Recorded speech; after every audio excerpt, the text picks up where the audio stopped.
അച്ഛന് വന്ദനം. മലയാളിക്ക് നോബൽ സമ്മാനം ലഭിച്ചെന്ന് നമുക്കെല്ലാം അറിയാം. എന്താണ് അവർ ചെയ്തത്? നമുക്കൊന്ന് കാണാം.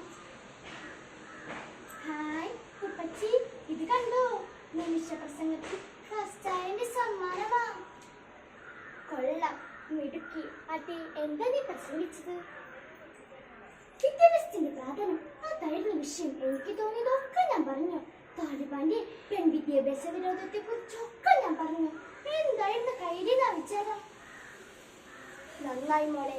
എന്തായാലും താലിബാന്റെ ഈ പോക്ക് അത്ര ശരിയല്ല. ഹലോ, ആരാണ്? എനിക്ക് ആരെയും കിട്ടിയിട്ടില്ല സുഹൃത്തേ. ശരി, എന്തെങ്കിൽ പറയാം. Okay, bye. അത് BBC-യുടെ ഒരു ഉറുദു ലേഖകനാണ്. താലിബാന്റെ അക്രമങ്ങളെ കുറിച്ച് ബ്ലോഗിൽ എഴുതാൻ പറ്റിയ ഒരാളെ വേണം. എനിക്ക് ഭയങ്കര ഇഷ്ടം ബ്ലോഗിനെഴുതാൻ. ഞാനെഴുതാം. ശരി. പിറ്റേ ദിവസം രാവിലെ താലിബാൻ കേന്ദ്രത്തിൽ. ഇന്നലെ രാത്രി ആ ഡോക്യുമെന്ററിയിൽ അഭിനയിച്ച പെൺകുട്ടിയെ എത്രയും വേഗം വിളിച്ചു വരൂ സാർ. ഹേ മലല, ആരെന്നെ വിളിച്ചത്?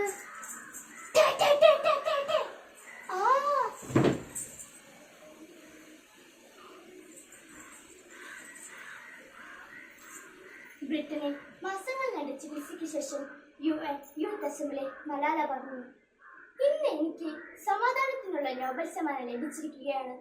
ഞാൻ എൻ്റെ മാതൃരാജ്യത്തെ സമാധാനത്തോടൊപ്പം ജീവിച്ചിരിക്കുകയാണ്. എന്നോടൊപ്പം പങ്കിട്ടിരിക്കുന്നത് ഒരു ഇംഗ്ലീഷുകാരാണ്. താലിബാൻകാർ എൻ്റെ ശിരസിലേക്ക് വെടിയുതിർത്തു. എന്തുകൊണ്ടാണ് അവർ സ്ത്രീകളുടെ വിദ്യാഭ്യാസത്തെ എതിർക്കുന്നത്?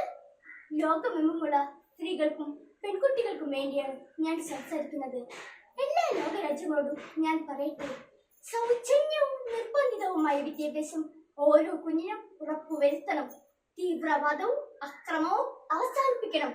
ജാതിയുടെയും മതത്തിന്റെയും ലിംഗഭേദത്തിന്റേതുമായ എല്ലാ വിവേചനങ്ങളും അവസാനിപ്പിക്കണം. Thank you.